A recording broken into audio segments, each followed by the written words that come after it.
이제 다 같이 일어나셔서 영과 진리로 사순절 다섯째 주일 예배를 하나님께 드리시겠습니다.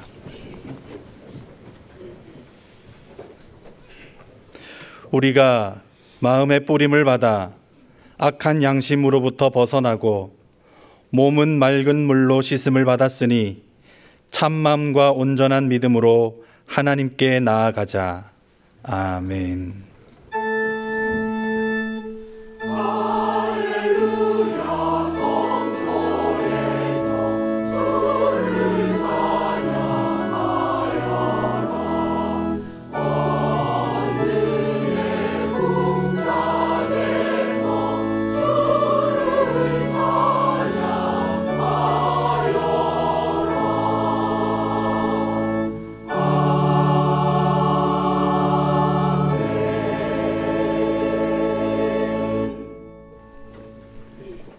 하나님 아버지, 죄인에 불과한 저희를 거룩한 예배의 자리로 불러주시고 주님의 크신 자비로 환영해 주시니 감사드립니다. 돌아보면 지난 한 주간에도 주님을 만났던 첫 마음을 잃어버린 채 향방 없는 자처럼 혼란하던 삶이었습니다. 부활의 증인이기보다는 정욕을 앞세운 죄인이었고 나태와 이기심으로 예수님을 찌르며 미움과 다툼으로 채찍질을 일삼은 저희였으니 긍휼히 여겨 주시옵소서. 이제 다시 갈릴리로 가라신 말씀을 의지하여 예배의 자리에 섭니다. 이 시간 우리 속에 내려진 악한 양심의 뿌리를 제거하여 주시고 영혼을 맑게 하시는 은혜의 샘물로 깨끗이 씻어주시기를 구하오니 십자가의 주님, 우리가 드리는 이 예배로 영광 받으시고 우리를 새롭게 하여 주시옵소서. 예수님의 이름으로 기도드리며 이제 우리 모두 주님께서 가르쳐 주신 기도를 감히 주님의 이름으로 담대히 드리오니 하늘에 계신 우리 아버지여, 이름이 거룩히 여김을 받으시오며 나라의 임하옵시며 뜻이 하늘에서 이룬 것 같이 땅에서도 이루어지이다. 오늘날 우리에게 일용할 양식을 주옵시고 우리가 우리에게 죄 지은 자를 사하여 준 것 같이 우리 죄를 사하여 주옵시고 우리를 시험에 들게 하지 마옵시고 다만 악에서 구하옵소서. 대개 나라와 건세와 영광이 아버지께 영원히 있사옵나이다. 아멘.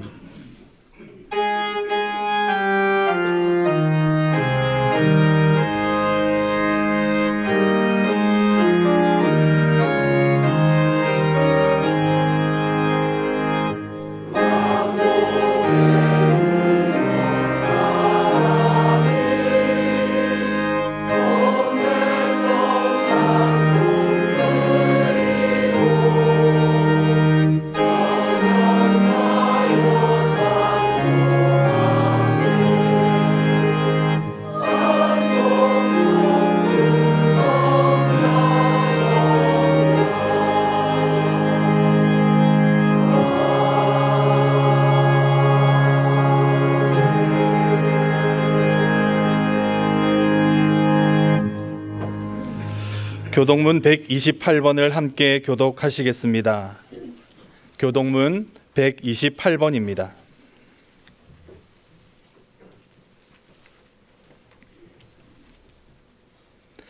나의 영혼이 잠잠히 하나님만 바라며 나의 구원이 그에게서 나오는도다. 오직 그만이 나의 반석이시요 나의 구원이시요 나의 요새이시니 내가 크게 흔들리지 아니하리로다. 넘어지는 담과 흔들리는 울타리 같이 사람을 죽이려고 너희가 일제히 공격하기를 언제까지 하려느냐. 그들이 그를 그의 높은 자리에서 떨어뜨리기만 꾀하고 거짓을 즐겨하니 입으로는 축복이요 속으로는 저주로다. 나의 영혼아 잠잠히 하나님만 바라라. 무릇 나의 소망이 그로부터 나오는도다. 오직 그만이 나의 반석이시요 나의 구원이시요 나의 요새이시니 내가 크게 흔들리지 아니하리라. 나의 구원과 영광이 하나님께 있으며 내 힘의 반석과 피난처도 하나님께 있도다. 백성들아, 시시로 그를 의지하고 그의 앞에 마음을 토하라. 하나님은 우리의 피난처시로다. 아멘. 전능하사 천지를 만드신 하나님 아버지를 내가 믿사오며 그 외아들 우리 주 예수 그리스도를 믿사오니 이는 성령으로 잉태하사 동정녀 마리아에게 나시고 본디오 빌라도에게 고난을 받으사 십자가에 못 박혀 죽으시고 사흘 만에 죽은 자 가운데서 다시 살아나시며 하늘에 오르사 전능하신 하나님 우편에 앉아 계시다가 저리로서 산 자와 죽은 자를 심판하러 오시리라. 성령을 믿사오며 거룩한 공회와 성도가 서로 교통하는 것과 죄를 사하여 주시는 것과 몸이 다시 사는 것과 영원히 사는 것을 믿사옵나이다. 아멘.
하나님 아버지, 죄로 죽었던 우리들을 하나님의 자녀로 부르시고 4월 첫 주 예배의 자리로 나오게 하심을 감사드립니다.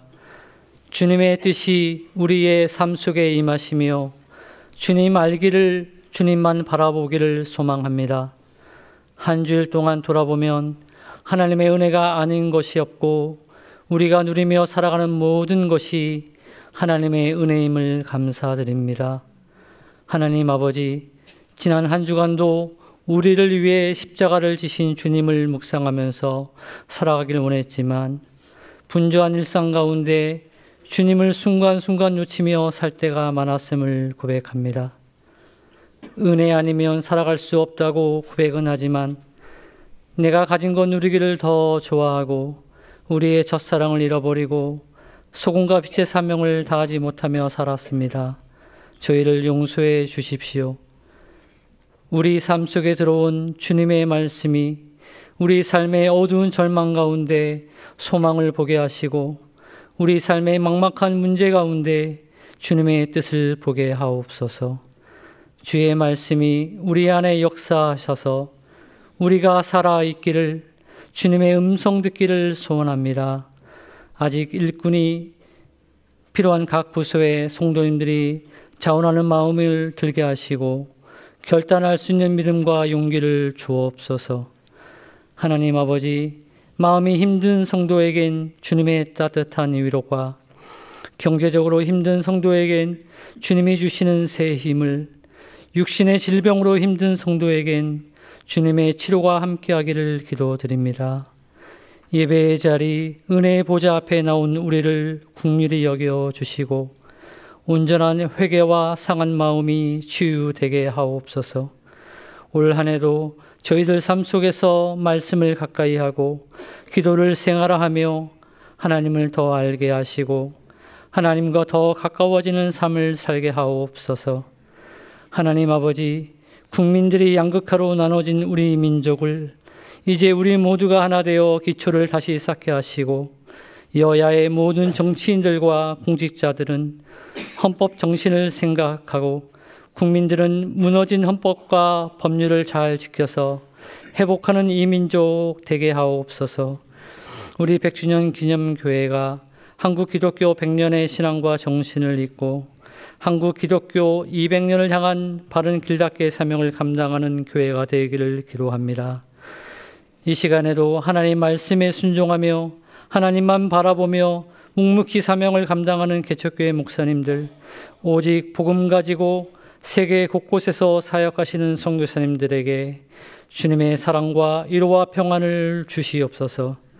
이 시간 말씀을 전하시는 정관조 목사님에게 성령 충만함을 주옵시고 이 모든 것 예수님의 이름으로 기도드립니다. 아멘.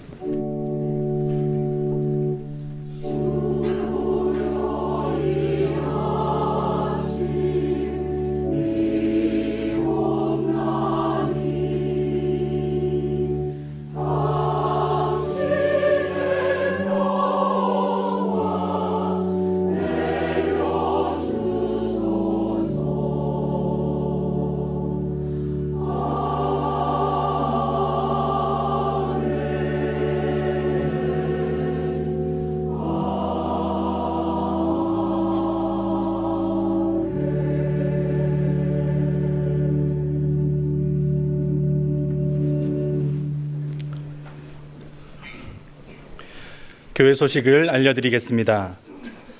오늘은 주님의 고난을 묵상하며 부활을 기리는 사순절 다섯째 주일입니다.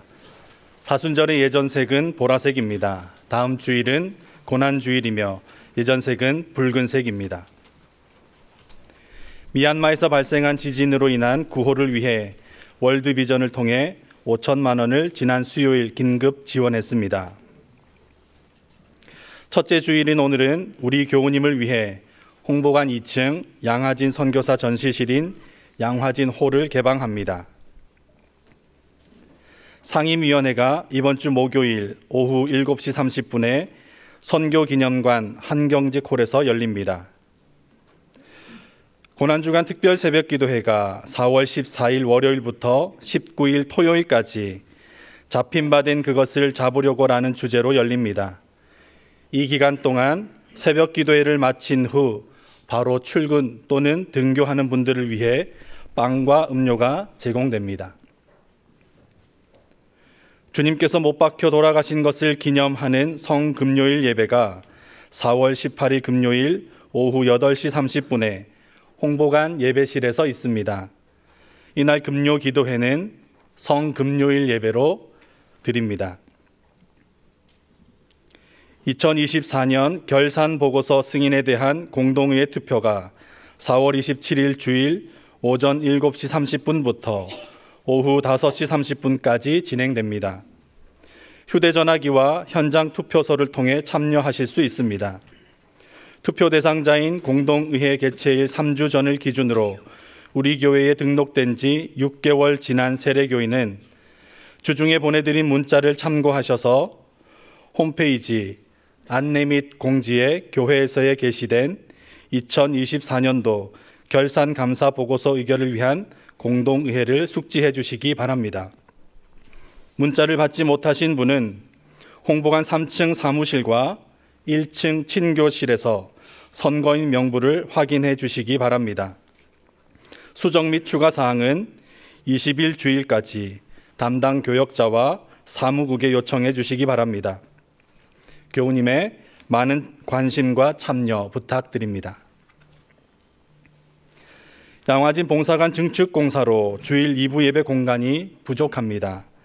4월에는 작년 1교구, 2교구, 3교구 교우님이 예배 시간을 1부, 3부, 4부로 옮겨주시기를 부탁드립니다. 아울러서 안전을 위해 공사 현장 출입 및 접근을 삼가해 주시기 바랍니다. 기타 봉사팀 모집 내용과 나머지 교회 소식은 주보를 참고해 주시기 바랍니다. 이제 지난주에 등록하신 분을 환영하겠습니다. 지난주에 등록하신 분은 현재 다른 공간에서 예배를 드리고 있습니다. 다 같이 환영의 노래를 부르겠습니다.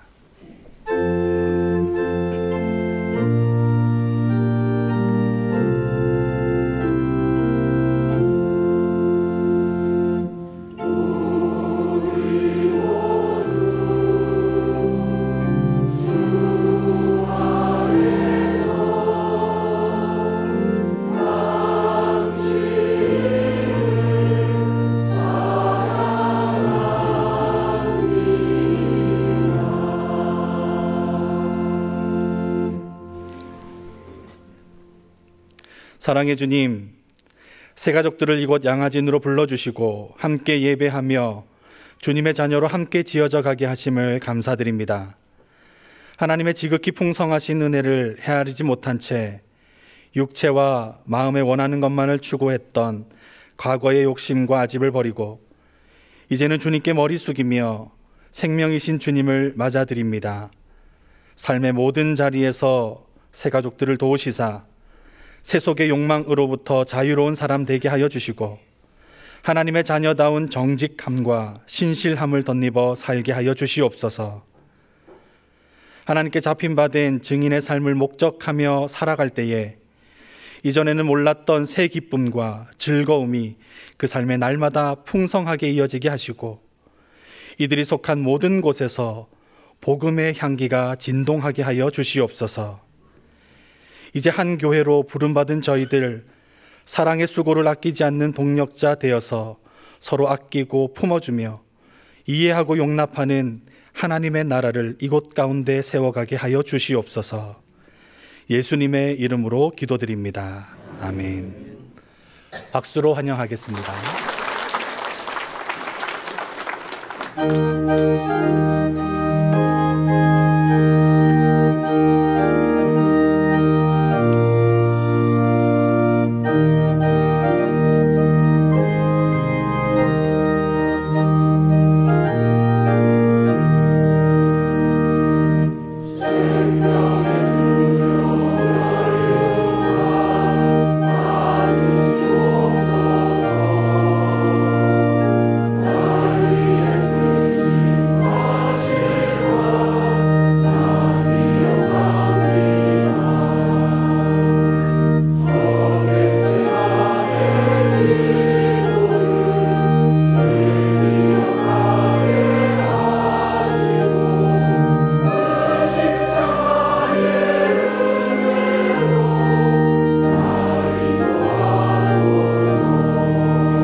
오늘 우리에게 주시는 하나님의 말씀은 에베소서 2장 19절에서 22절입니다.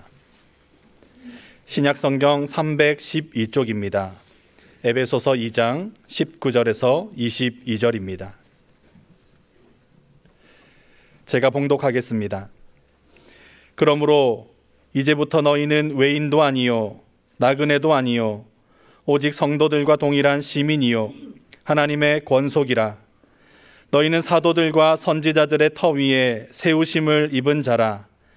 그리스도 예수께서 친히 모퉁이 돌이 되셨느니라. 그의 안에서 건물마다 서로 연결하여 주 안에서 성전이 되어가고 너희도 성령 안에서 하나님이 거하실 처소가 되기 위하여 그리스도 예수 안에서 함께 지어져 가느니라. 아멘.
이스라엘 자손은 애굽에서 400년 동안이나 노예살이를 해야 했습니다. 고된 노동으로 인해서 노예살이는 참으로 고단했고 고달팠습니다. 모세가 태어날 무렵에는 태어난 아기 중에서 나만은 나일강에 던져야 했을 정도였습니다. 그런 세월이 80년이 더 지나자 그들은 더 이상 견딜 수 없는 지경에 이르게 되었습니다. 그래서 하나님을 향해 탄식하며 부르짖었고 하나님께서는 그것을 들으셨습니다.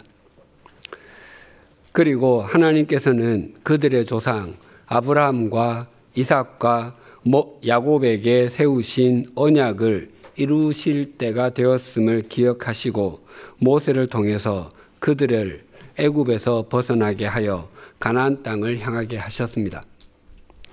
하나님께서 이스라엘 자손의 탄식과 부르짖음을 들으시고 그들을 출애굽하게 하신 것은 단지 그들의 고통을 경감시켜주고 노예의 신분에서 자유인의 신분을 만들어주기 위함만은 아니었습니다.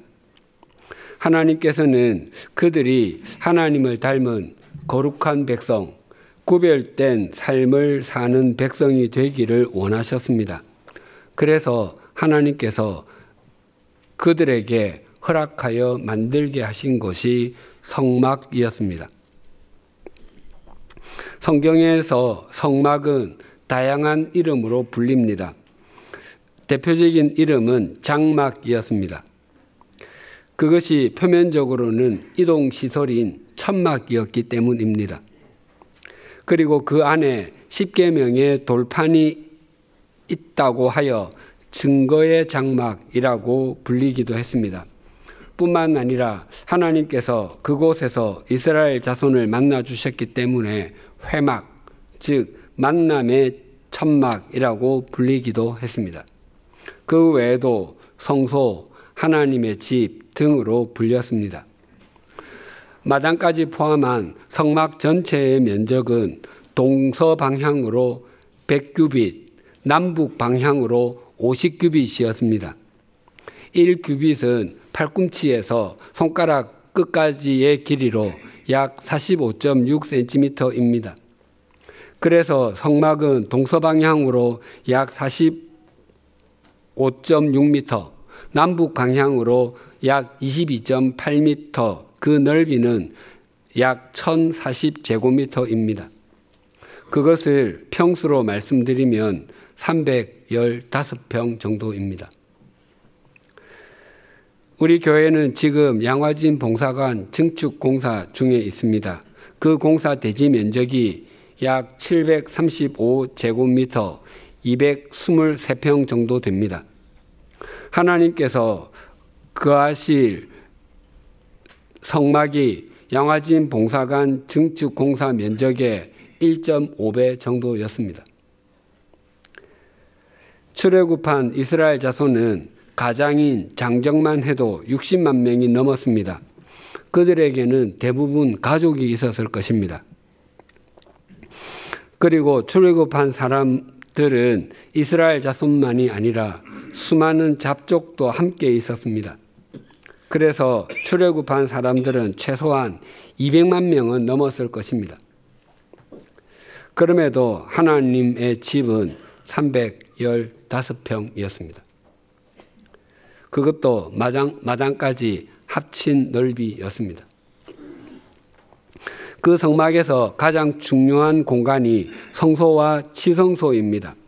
그 두 공간의 가로 세로 길이가 30규빗, 10규빗, 즉 13.68m, 4.56m인데 면적으로 약 62.4제곱미터입니다.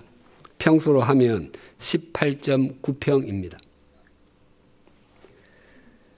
그곳에서 하나님께서 사람을 만나 주셨습니다.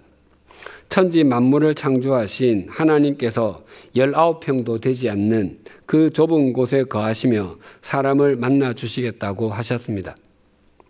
특히 대제사장이 1년에 단 하루 속죄일에 이스라엘 자손의 죄를 용서받기 위해서 들어간 곳이 지성소입니다. 그곳의 가로 세로 넓이는 가로 세로 10규빗, 20.8제곱미터, 6.3평입니다. 천지 만물을 창조하신 하나님, 온 우주보다 크신 하나님이 우리를 만나시기 위해서 그 공간에 임해 주셨습니다. 이동용이었던 하나님의 집이 붙박이로 바뀌게 된 것이 성전입니다. 이스라엘의 성전 건물은 3번 지어졌는데 첫 번째 성전은 솔로몬 왕 때 지어졌다 하여 솔로몬 성전이라고 부릅니다. 그 성전은 주전 586년 남유다가 멸망할 때 초토화되고 말았습니다. 두 번째 성전은 유다 백성이 포로로 끌려갔던 바벨론에서 돌아와 스룹바벨의 지휘 아래 지어졌다고 하여 스룹바벨 성전이라고 부릅니다. 그 성전도 로마의 폼페이우스 장군에 의해서 무너지고 말았습니다. 세 번째 성전은 헤롯 성전이라 불리는데 이스라엘의 통치자였던 이둠의 사람 헤롯 대왕이 이스라엘 백성에게 환심을 사기 위해서 주전 19년부터 주후 63년까지 82년 동안이나 지어졌습니다. 하지만 그 성전도 완공 7년 만인 주후 70년에 예루살렘이 멸망할 때 로마의 티투스 장군에 의해서 파괴되고 말았습니다. 지금 예루살렘에는 그 성전의 서쪽 벽 일부만 남아 있는데 그 벽을 통곡의 벽이라고 부릅니다. 예수님께서 헤롯 성전이 지어지는 것을 보시고 이 성전을 헐라 내가 사흘 동안에 일으키리라 라고 말씀하셨습니다.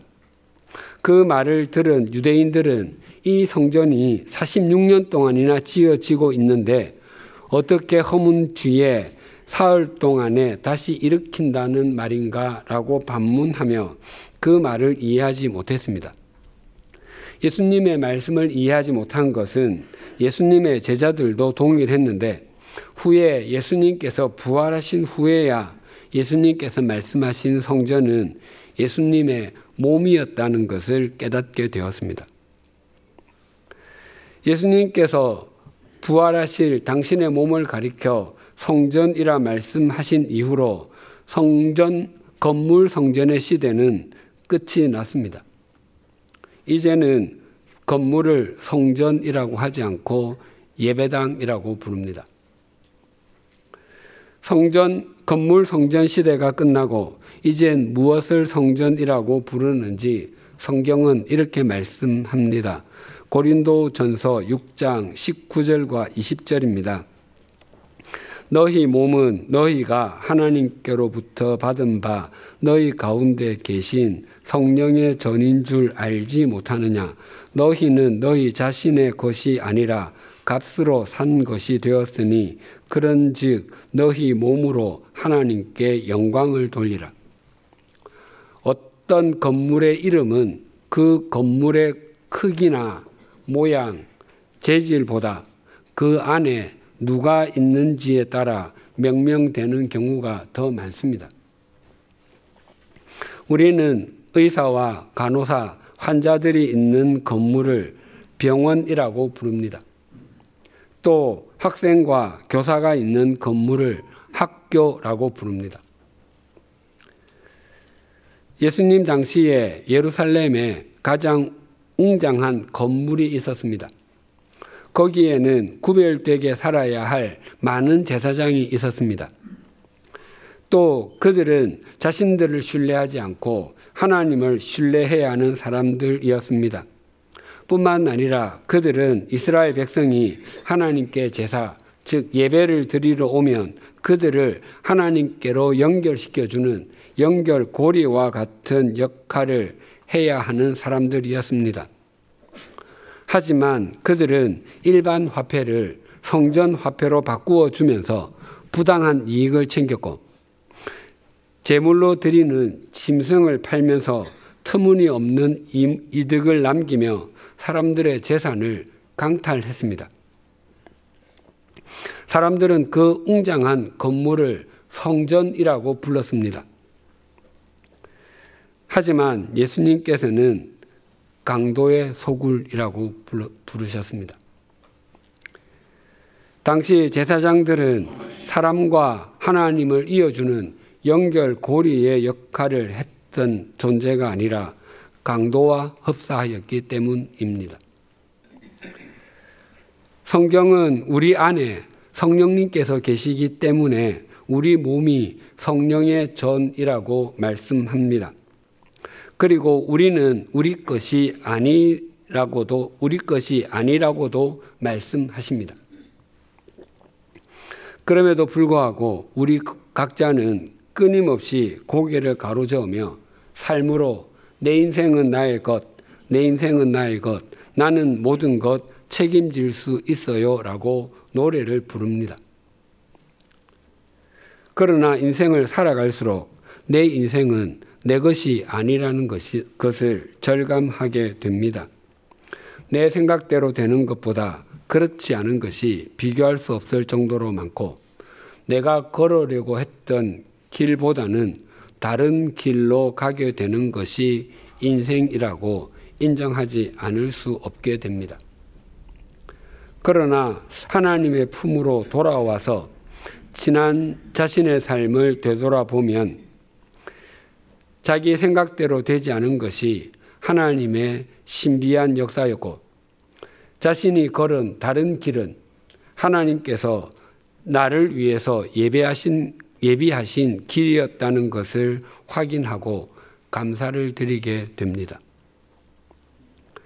그래서 우리 인생의 목적은 자신의 영달이 아니라 하나님의 영광이어야 합니다. 그것이 우리의 주인이신 주님의 뜻에 맞게 사는 것이고 우리의 인생을 성전으로 가꾸어 가는 것입니다. 오늘 본문에도 우리가 성전으로 되어 간다고 증거합니다. 우리는 이전에 하나님 나라의 시민권이 없는 외인과 나그네였습니다. 하지만 우리의 화평이신 예수 그리스도의 십자가로 말미암아 우리는 하나님 나라의 시민이 되었습니다. 그리고 우리는 하나님 나라의 시민이 되는 것에서 한 걸음 더 나아가 하나님의 권속, 즉 가족이 되었습니다. 본래 우리는 하나님의 가족, 하나님의 자녀로 창조되었습니다. 그래서 우리는 하나님과 교제하며 하나님의 말씀에 순종하는 존재였습니다. 하지만 아담과 하와의 범죄 이후로 인간은 하나님과 멀어지고 말았습니다. 그 결과로 우리는 우리의 허물과 죄로 죽었던 존재가 되었고 이 세상 풍조를 따르고 공중의 권세 잡은 자를 따르며 육체의 욕심을 따라 지내므로 본질상 진노의 자녀가 되고 말았습니다. 하지만 예수 그리스도의 십자가는 우리를 하나님의 가족으로 회복시켜 주셨습니다. 오늘 본문 21절과 22절이 이렇게 증가합니다. 그의 안에서 건물마다 서로 연결하여 주 안에서 성전이 되어가고 너희도 성령 안에서 하나님이 거하실 처소가 되기 위하여 그리스도 예수 안에서 함께 지어져 가느니라. 본문은 우리를 성전, 하나님이 거하실 처소라고 말씀합니다. 우리를 하나님 나라의 시민에 이어 하나님의 가족으로 표현하는 것은 좀 더 발전하는 개념과 좀 더 친밀한 개념, 좀 더 인격적인 개념으로 여겨집니다. 그런데 하나님의 가족에서 성전이나 하나님께서 거하실 처소와 같은 건물로 표현하는 것은 뭔가 퇴보하는 느낌과 뭔가 냉담한 느낌, 또 뭔가 비인격적인 개념으로 여겨집니다. 그러나 이것은 밀접함과 하나됨이 점점 상승하는 것으로 표현한 것입니다. 시민, 즉 국민은 다른 나라 사람보다 훨씬 더 밀접함이 있고 하나됨이 있습니다. 만약 월드컵 축구 경기 결승전에서 대한민국이 아르헨티나나 스페인과 맞붙게 되었다면 대한민국 국민 대부분이 하나가 되어서 대한민국 축구팀을 응원하고 승리를 기원할 것입니다. 물론 아르헨티나나 스페인에서도 마찬가지일 것입니다. 같은 나라 시민, 국민에게는 밀접함이 있습니다. 그러나 같은 나라 사람이어도 생각과 가치관, 삶의 방식은 매우 다릅니다. 그러나 가족은 시민, 국민보다 훨씬 더 밀접합니다. 같은 지역에 사는 시민이라 할지라도 인격적인 교류는 거의 없습니다. 또한 같은 마을, 같은 아파트 단지에 살아 서로 삶을 공유하는 부분이 있을지라도 극히 제한적입니다. 그러나 가족은 긴 시간을 함께 했고 한 식탁에서 밥을 먹고 집안의 대소사와 개인의 대소사는 물론 기쁨과 슬픔 등의 감정을 함께 나누었기 때문에 훨씬 더 긴밀합니다.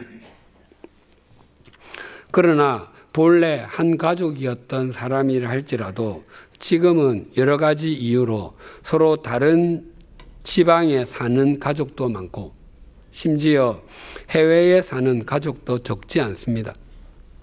그래서 비록 가족일지라도 만나면 현재의 삶은 공유하지 못하고 과거의 시간만 공유하기도 합니다. 하지만 우리를 성전, 하나님이 거하실 처소라고 하는 것은 굉장히 밀접한 관계, 하나됨의 관계라는 것입니다. 그래서 건물마다 서로 연결하여라는 말은 우리 전체가 하나의 건물이라는 것입니다. 시민과 가족은 따로따로일 수 있지만 건물은 따로따로일 수가 없고 모든 자재가 서로 연결되어 있어야 합니다. 하나님 나라의 시민이자 하나님의 가족인 우리가 하나님께서 거하실 처소로 지어져 가는데 중요한 것은 그 건물을 성전, 거룩한 집이라고 부른다는 것입니다. 하나님의 집, 성전은 그 건물의 크기나 모양, 재질은 중요하지 않습니다. 또한 그 안에 넣은 장롱이나 커튼, 주방 기구, 가전 제품도 중요하지 않습니다. 성전의 가장 큰 특징이자 가장 중요한 것은 거룩, 구별됨입니다.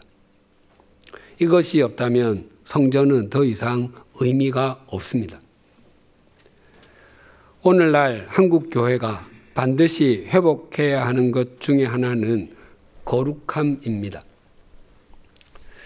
그리스도인의 본질적인 힘은 또 그리스도인의 연합체인 교회의 본질적인 힘은 거룩에서 나옵니다. 만약 경제가 가장 중요하고 경제로 하나님 나라를 확장해 갈 수 있다면 예수님께서 광야에서 마귀에게 시험을 받으실 때 돌로 빵을 만들어 보라라는 요구를 받으셨는데 그때 돌로 빵을 만드셨을 것입니다. 아니, 돌로 빵을 만드는 정도가 아니라 돌로 금이나 다이아몬드를 만드셨을 것입니다. 하나님께서는 소유가 많은 사람, 높은 자리에 앉아 큰 권력을 지닌 사람, 학문적, 업적이 큰 사람을 통해서 역사하지 않으시고 자기 자신을 성전으로 갖고 가는 사람, 구별된 삶을 사는 사람을 통로 삼아 당신의 역사를 펼쳐 가십니다. 베드로전서 2장 5절이 이러합니다. 너희도 산돌같이 신령한 집으로 세워지고 예수 그리스도로 말미암아 하나님이 기쁘게 받으실 신령한 제사를 드릴 거룩한 제사장이 될지니라. 우리 즉 교회를 신령한 집이라고 하십니다. 교회가 과거에는 사회를 주도했는데 지금은 뒤따라가기도 급하다라고 말씀하시는 분이 계십니다. 그러나 우리나라에서 교회가 사회를 주도했던 시기는 1970년대 정도까지일 것입니다. 그때는 소위 앞서간다는 서양 문물이 교회를 통해서 들어왔기 때문에 앞서갈 수밖에 없었습니다. 지금도 아프리카나 아시아 오지에서 선교사들이 그 지역 사람들이 경험하지 못한 의료 혜택을 제공하기도 하고 학교를 세워 문맹률을 떨어뜨리기도 합니다. 그리고 선교사들이 컴퓨터를 가르쳐 주기도 하고 영어를 가르쳐 주기도 합니다. 그래서 어떤 선교사는 그 지역의 책임자나 그 나라의 장차관과 친분을 유지하기도 합니다.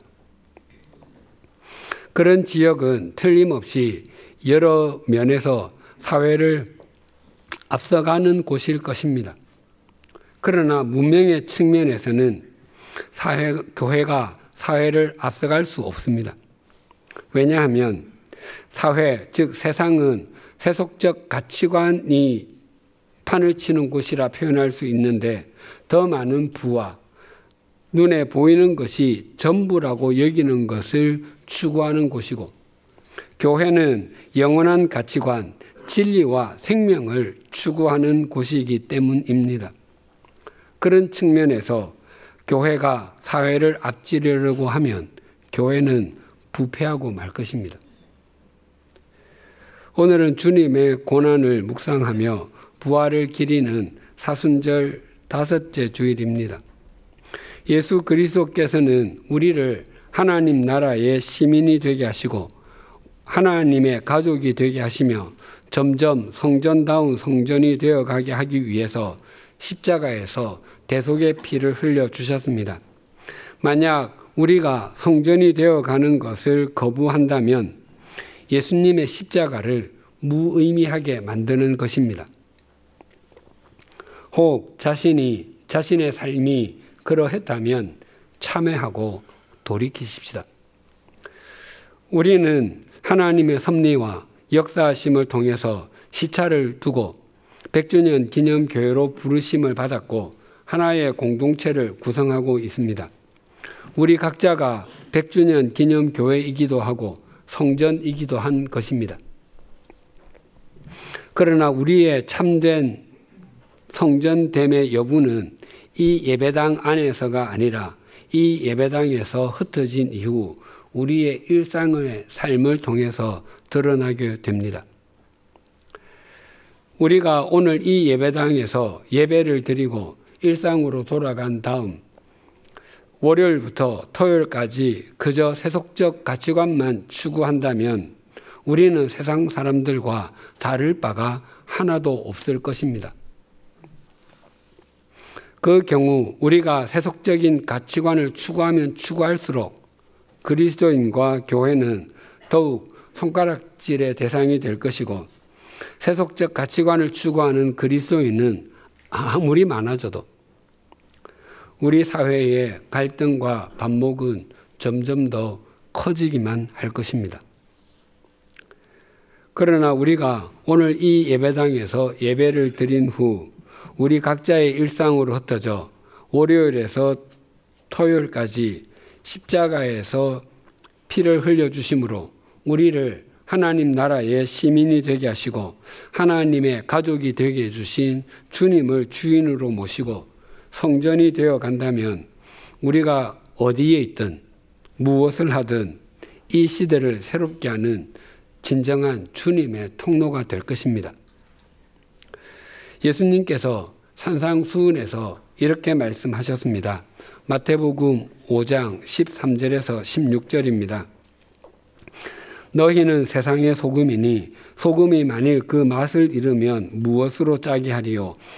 후에는 아무 쓸데없어 다만 밖에 버려져 사람에게 밟힐 뿐이니라.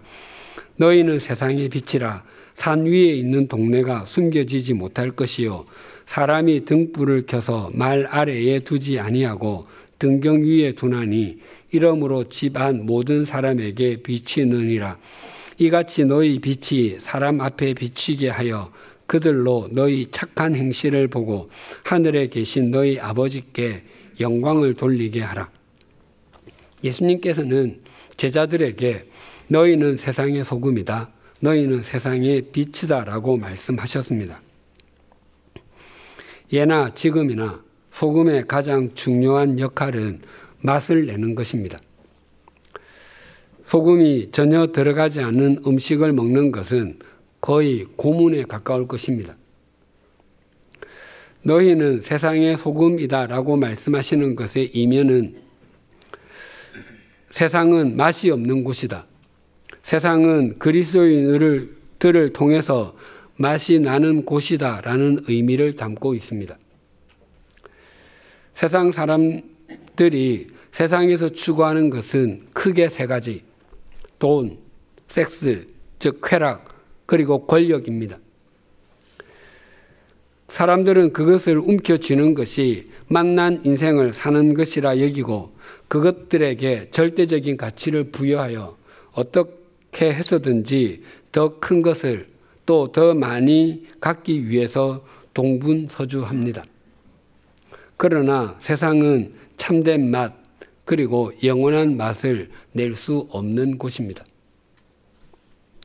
또한 냉장고가 없던 당시에 또 하나의 소금의 중요한 역할은 방부제였습니다.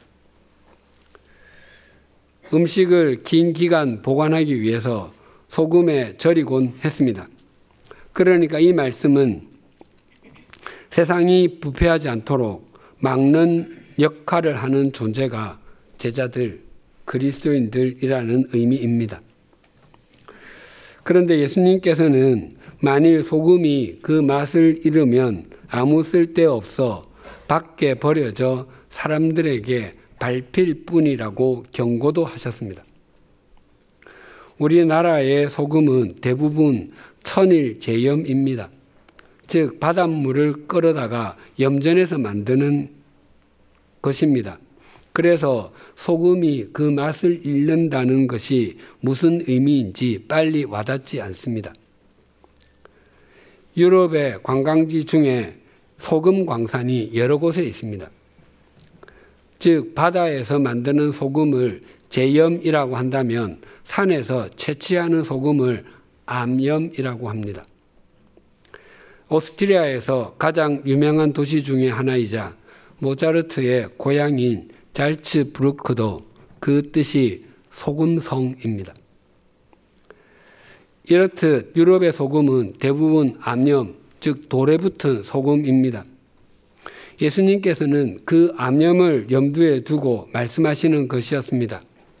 당시 소금이 귀했기 때문에 소금을 땅속에 숨겨두곤 했습니다. 그러다가 종종 땅속에 있던 수분이 소금의 염분을 녹이는 바람에 염분이 사라진 조그만 돌멩이 조각들만 남곤 했습니다. 그것들의 모양은 틀림없이 소금인데 염분은 별로 없는 돌조각들이었습니다. 그 돌조각들은 길에 뿌리는 용도 외에는 아무 사용처가 없었습니다. 사람들이 그것을 밟고 다니곤 했습니다.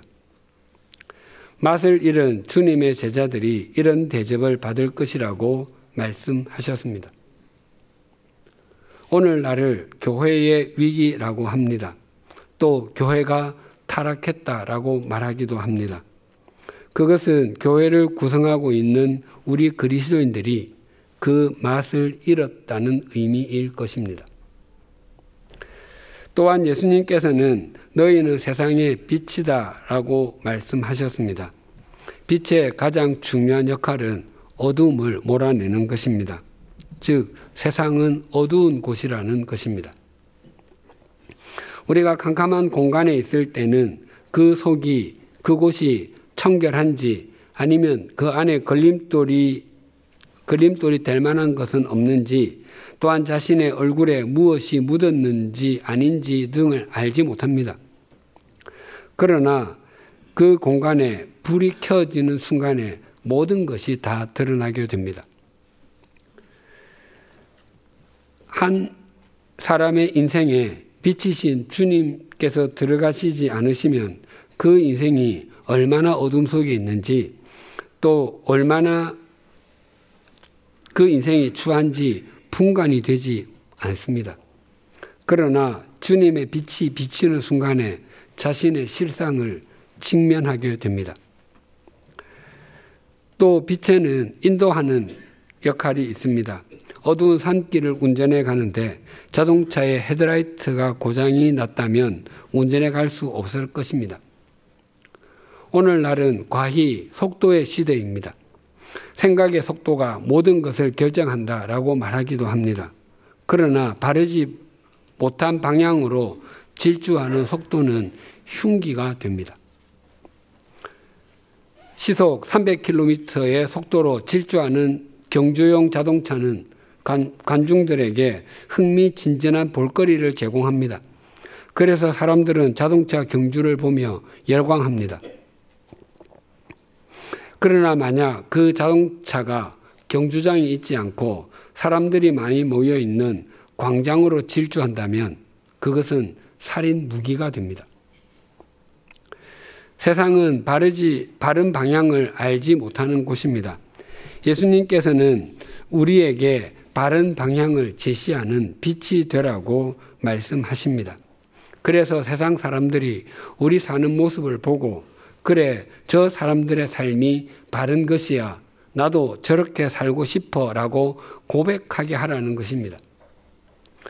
물론 처음에는 바보처럼 산다고 혀를 찰지도 모릅니다. 하지만 결국 수용하게 될 것입니다. 예수님께서는 제자들에게 너희는 세상의 소금이다, 너희는 세상의 빛이다 라고 말씀하셨습니다. 당시의 제자들은 베드로를 비롯한 12명만이 아니라 주님과 주님의 말씀에 자신의 삶을 얹고 자신의 삶을 드렸던 사람들을 뜻합니다. 그들 중에 대다수는 가난하고 많이 배우지 못한 갈릴리의 어부들이었습니다. 또 마태와 같이 손가락질을 받았던 세리들도 있었습니다. 그럼에도 불구하고 예수님은 너희는 세상의 소금이다, 너희는 세상의 빛이다 라고 단언해서 말씀하셨습니다. 당시 이스라엘에도 가진 것이 많은 부자가 왜 없었겠습니까? 또 헤롯 왕가와 더불어 이스라엘 각 지역을 통치했던 정치가들도 적지 않았을 것입니다. 그리고 다양한 분야에서 학문적 업적을 이룬 사람들도 있었을 것입니다. 하지만 예수님께서는 그들에게 너희는 세상의 소금이다, 너희는 세상의 빛이다 라고 말씀하지 않으셨습니다. 볼품없게 보여도 제자들에게 말씀하셨습니다. 그 제자들이 오순절에 성령님께서 임하시고 난 이후에 그들은 사도행전의 주역이 되었고 세상을 새롭게 했습니다. 예수님께서는 우리에게도 세상의 소금이고 세상의 빛이라고 하시는데, 그것은 우리로 하여금 이 세상 속 우리 삶의 자리에서 성전다운 성전으로 되어 가라는 것과 같은 의미입니다. 또한 우리가 성전다운 성전으로 되어 가는 것보다 더 주님께 잡힌 바 된 그것을 잡으려고 달려가는 삶은 없습니다. 우리가 주일마다 우리를 하나님 나라의 시민으로, 하나님의 가족으로 불러주신 주님의 은혜와 능력을 덧입고 세상으로 흩어져 우리의 일상 속에서 점점 성전이 되어 가십시다. 우리가 작고 연약한 존재일지라도 우리를 불러주신 주님께서 점점 성전이 되어가는 우리를 통해 우리가 상상치도 못한 당신의 섭리를 이 시대의 역사 속에 펼치시게 되실 것입니다. 기도하시겠습니다. 하나님 아버지, 우리를 하나님 나라의 시민으로 삼아 주신 것도 감사하고 하나님의 가족이 되게 해주신 것만 해도 감격스러운데 우리를 하나님께서 거하시는 성전으로 삼아 주시며 점점 성전다운 성전이 되어가게 해주셔서 감사합니다. 하지만 오늘날 주님의 이름이 존중받지 못하고 교회가 교회답지 못하다는 말을 듣는 것은 우리가 성전다운 성전으로 되어가지 못하고 있기 때문임을 고백합니다. 오늘 사순절 5째 주일을 맞아 성전다운 삶을 살아가려고 하지 않고 세속적 가치관을 따르며 사는 것이 인생을 더 성공적으로 사는 것이라 생각했던 우리의 이기심과 욕망을 참회하오니 용서하여 주시옵소서. 우리가 주일에 예배당을 찾아서 예배를 드리는 것은 그것만이 목적이기 때문이 아니라 예배를 통해서 주님의 은혜와 능력을 덧입고 우리 삶의 자리에서 성전이 되어가기 위함인 것을 잊지 않게 하여 주시옵소서.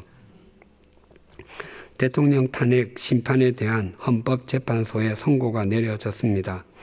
이 일이 대한민국의 모든 부분에서 정상성을 회복해가는 재출발점이 되게 하여 주시옵소서. 그리고 예수님께서 당신의 육체로 중간에 막힌 담을 허셨듯이 이제는 성전다운 성전이 되어가는 우리가 주님을 본받아 사람과 사람 사이에 막힌 담을 헐고 갈기갈기 찢긴 사회를 꿰매어 국민 화합을 이루어가는 주님의 통로가 되게 하여 주시옵소서. 예수님의 이름으로 기도드립니다. 아멘.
거룩하신 하나님, 우리를 주님이 거하시는 성전으로 삼아주시고 세상의 소금과 빛된 삶을 사는 사명 주시니 감사드립니다. 때때로 천박한 육신의 정욕을 따르며 또 세속 욕심에 근거한 성공을 인생의 표대로 삼았던 저희입니다. 그것이 오늘 한국교회의 위기를 불렀고 갈등과 반목하는 사회를 부추긴 원인이었던 것을 주님 앞에 시인합니다. 이제 다시 소금과 빛이라는 본분을 지키며 성전다운 성전으로 지어져 가기를 원하오니 주님 도와주시옵소서. 이 예배당의 자리만이 아니라 삶의 예배 자리까지 나아가 그리스도의 맛을 내는 소금으로 주님을 비추는 등불로 우리를 사용하여 주시옵소서. 헌신을 다짐하며 저희들 작은 정성 모아 예물 드립니다.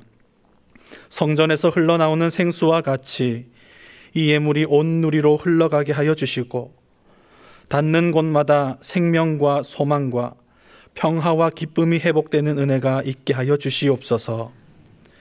예물을 드린 모든 이들에게는 잡힌 바 된 은혜를 붙잡으며 살아가는 지혜로 그 인생의 감사와 만족과 평강과 찬양이 날마다 넘치게 하여 주시옵소서.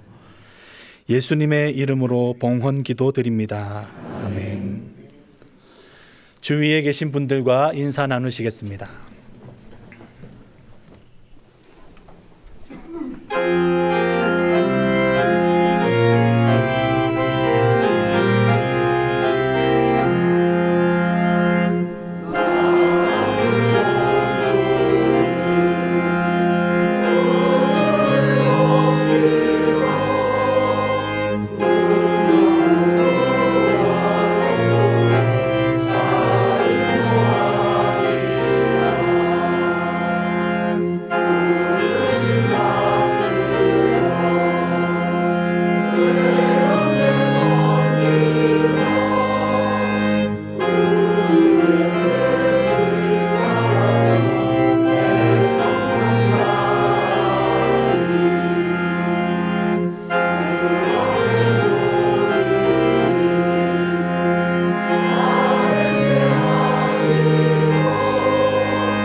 우리 주 예수 그리스도의 은혜와 하나님 아버지의 사랑과 성령님의 교통하심이 사순절 다섯째 주일을 맞아 성전다운 성전이 되어가므로 세상의 소금과 빛으로 살아갈 뿐만 아니라 주님의 통로로 살아가기를 소망하고 결단하는 주님의 사람들과 100주년 기념교회 위에 지금으로부터 영원토록 함께 해 주시기를 간절히 축원하옵나이다. 아멘.